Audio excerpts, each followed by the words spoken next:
Well guys, I know it's been a few weeks since I've made a video, and I know a lot of you are looking for an update on the Big Blue diesel build, and the rundown of that is that it's just coming down to the nitty gritty stuff.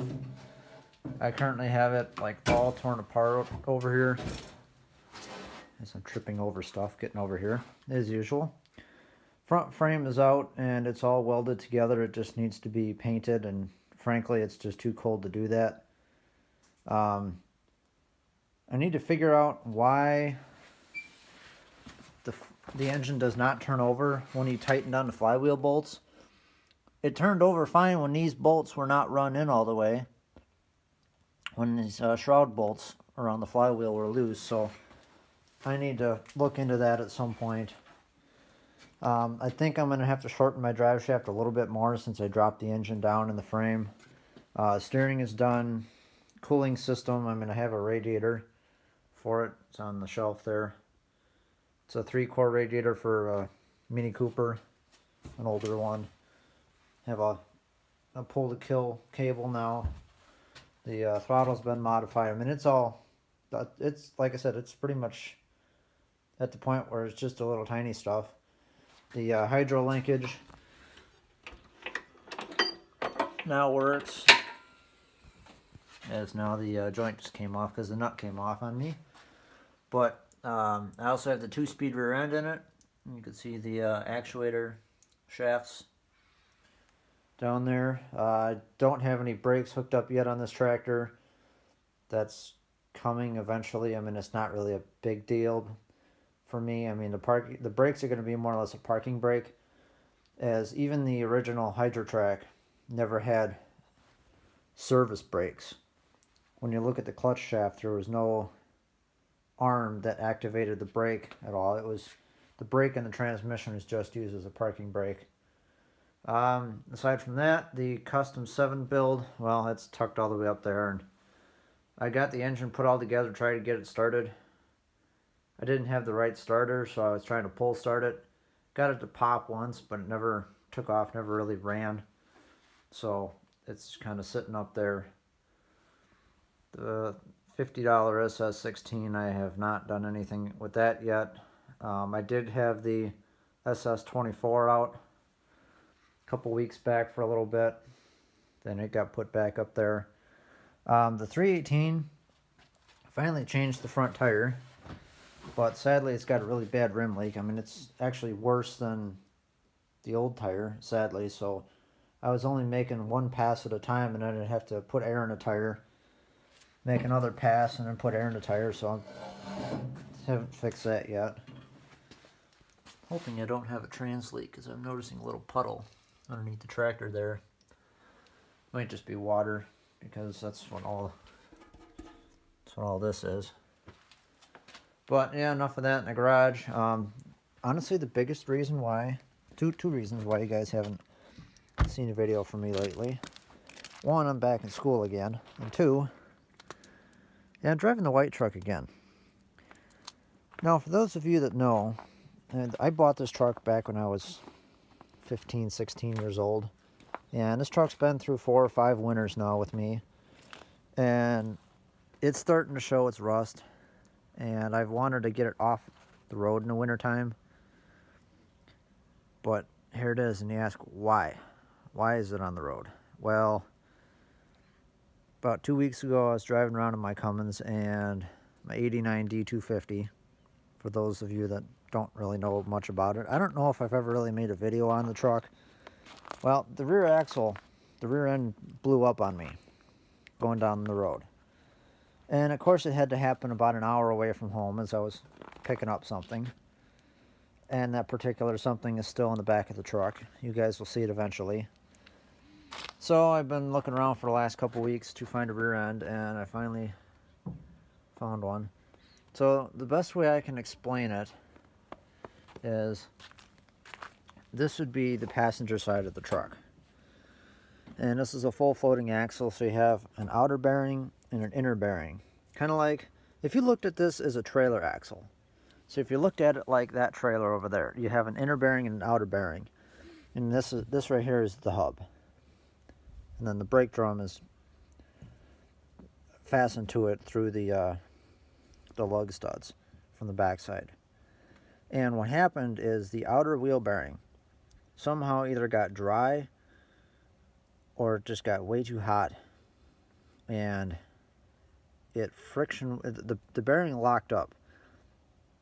So then the bearing was spinning on the axle housing. So it was spinning on this steel housing, and then it locked up. And what happened is it just basically, the bearing disintegrated, it destroyed itself, and the retaining nut that holds the bearing on is smaller than the outer bearing race, which is pressed into the hub. And so the axle shaft and the hub and the brake drum and the wheel just came straight out. And I was going down the road scraping the brake drum on the highway. Luckily no one else is involved. I'm fine. The truck's going to be fine. The truck just needed another rear end. That's why I have this one. This would be in the truck already if the truck wasn't an hour away, and the fact that it wasn't going to be so cold out this coming weekend. Last weekend we had to deal with snow. I mean, it's amazing that us, for Wisconsin, we actually have like somewhat decent snow piles. Because usually we have like what you see in the driveway is what you see in the grass. We don't tend to have that much snow. But anyhow, enough of that. I spent a little bit of Christmas money yesterday on my way home from school. I picked up this. That's right. That's a 3-foot by 6-foot. At least that's what I'm told. I haven't actually measured it. It is a double-sided lighted dealer sign. It's big. It's real big. I mean, it kind of makes a 3/4 ton Cummins rear end look kind of small. It works just fine. There is one damaged spot on the bottom side, the side that's facing down, but you really don't notice it. And for the price, it couldn't go wrong. It was only a half hour from here. It was one of those once-in-a-lifetime opportunities, because stuff like this from the 70s and 80s, they're becoming harder and harder and harder to find. There's a lot of people out there that collect signs and stuff, and I nor my good friend from high school have ever seen one like this, so when I saw it pop up for sale, it's like, why not? I can always hang it in the garage or hang it in the basement. In the meantime, it'll probably go in the basement until I can clean the garage out, because it's a mess. I will take you guys for a little walk out back. Haven't shoveled back here yet. Usually I've been kind of shoveling myself a path so I can get tractors in and out. 66 Suburban 10, nothing's really new with it. I mean, I got the sickle bar on it, never used it yet because it needs a belt. And I need to find a mule drive for it that's got good bearings. So I'm sure I'll get to that in the spring. I'm looking forward to using the sickle, that's for sure. Not sure where I'm going to use it yet. There's a new house being built, not this house, but on the other side. They've got some really tall grass. I might ask them if I could run around over there with it, give it a shakedown test. Still looking for a hood for it. Kind of low priority. I mean, it's not big on my list, but I would like to get a nicer hood on it, at least before show season. Lineup of push mowers that are buried in snow, nothing special. There's my 54-inch 4-way blade I had on my 318. I'll be honest, it kind of sucked. So I did put it up for sale. Hasn't sold yet. 2 Sears blades. Simplicity 7790 and the 78 GT 199.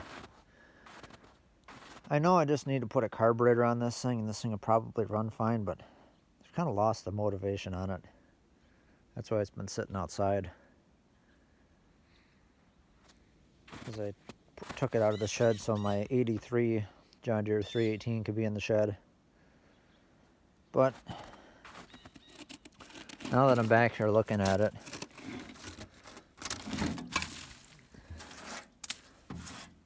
I'm gaining a little bit of interest in it again because I forgot that the nose cone is absolutely perfect on this tractor. And the decals are in pretty nice shape.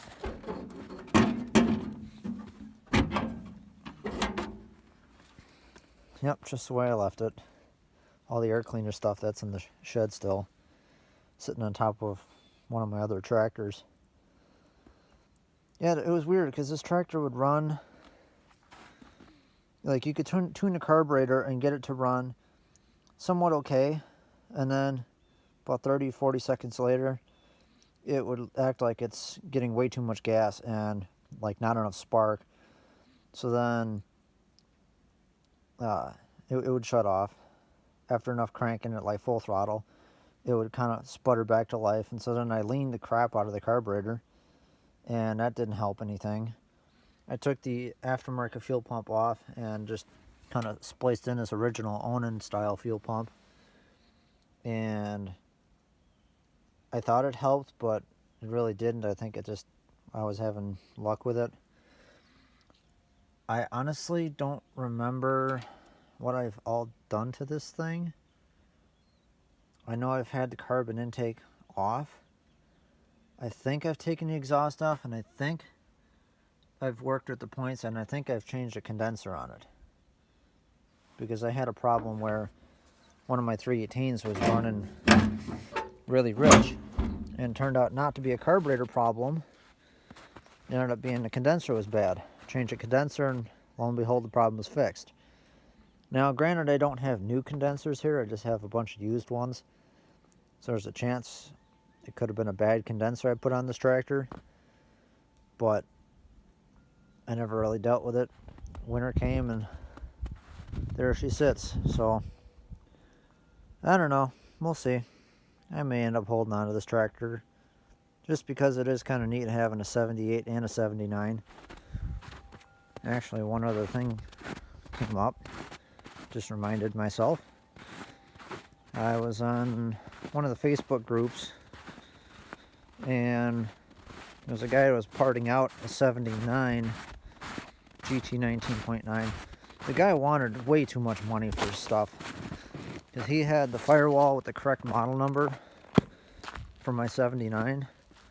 My 79 is kind of a weird tractor because the serial number plate is blank and the model number is still a 78, but all the sheet metal stuff is a 79. So I thought if I can get a 79 one, I'd put that on there, but then again, it takes away from the history of the tractor. Well, he wanted like $50 just for the model plate tag and another $40 just for the panel. And I politely told him no, because frankly, you can buy those whole firewall plates with the model tag on them for about anywhere from $20 to $40 on eBay every day of the week. But he did have this. The original flywheel screen with the dents in the three corners. I have only seen a small handful of these. There's been 3 of them that were for sale. The first one was on the same tractor I got my mufflers from Almost Heaven Lawnmower Salvage or whatever it is out in Indiana. Absolute dicks to deal with. I paid way too much for the mufflers, and then they did not want to pull the screen off. They wanted me to come all the way down there to pull the screen off, and I said, I'm not going to do that. I'm 6-7 hours away. I'm not going to drive all the way down there to pull 3 flathead screws, or 5/16 screws out. And then they ended up selling the tractor. Then I saw another one that was for sale, and a guy said, $15 and you pay shipping. I said, all right, deal. About a week later, I never heard anything from him, never saw the package, and sent the guy a message saying, hey, what's up? And he goes, oh, I sold the engine. Well, that's great. I'd like my money back now. So I got my money back, and then I saw this one, and this one was $60, which again was a little pricey, but that 19.9 that I have, that 79, I traded a tractor that I was in for nothing. I got the tractor for free, so I look at it that I got that GT 19.9 for free. Spent $150 on mufflers and $60 on the screen. It's a lot of money to be spending on couple small parts, but hey, it makes it complete and makes it original again. So yeah, enough of me rambling on. I just thought I'd give you guys a little shakedown of what's going on around here. And yeah, I'm gonna go back inside. I got some more stuff to get done. One last thing. Finally got a 5-speed manual transmission for my Cummins. So yes, once I get the truck home, the spring, it will be getting a 5-speed. I have a bell housing. I actually have another one of these transmissions. It's actually back behind the shelving units, all the way over here. I've had this one for a better part of a year now. There's the adapter plate and bell housing and all that stuff. The whole transmission is right there. It's a 4-wheel drive, and I know a guy that wants a 4-wheel drive, but he has a 2-wheel drive, but he just needs to get his trans pulled out of his truck. So I told him I'd trade him. Whenever he gets around to it, he gets around to it. But this trans was a heck of a deal. It was $1,000, and for those that don't know, a bone stock NV 4500 5-speed goes for that almost any day of the week. But this trans is far from stock. It's fully built. It has an upgraded input shaft, so it has a larger input shaft in it. It has an upgraded main shaft, so the 5th gear nut is fixed, and there's other upgrades inside. And it's only got like 22,000 miles on it. And the guy said that if I ever wanted the build sheets, he said that he could get a hold of the place that he had built the trains in Janesville, and they could get all the specs and whatnot for me if I wanted. So yeah, I really could not go wrong with this, and I was happy when I found this, because this will go in the truck, and there's guaranteed no way that I'll break that trans. Not with a bone stock Cummins. But then again, if I blew up a rear end with a bone stock Cummins, you never know. I'm the one that takes it pretty easy on my stuff, because I like my stuff. I don't like to break it. I don't want to break it.